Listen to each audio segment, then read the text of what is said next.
Hey guys! Welcome back to my channel. Ayan, for today's video guys, nandito kami sa labas ngayon. Ayan, galing kami dyan guys, oh. Ayan, sa Chuck E. Cheese kasi gusto nga maglaro ng alaga ko. Ayan. Ayan.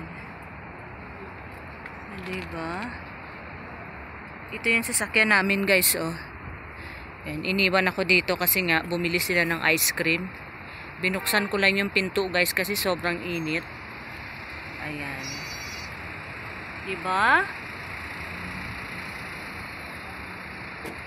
Sabi ng amo ko, buksan mo lang yung pinto kasi nga mainit. So, binuksan ko guys. Ayan. Diba? Mabuti. Ayan. Buti pa siya marunong magtagalog. Kamusta daw ako?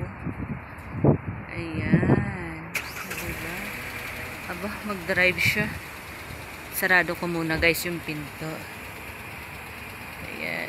So, hanggang dito na lang guys. Thanks for watching.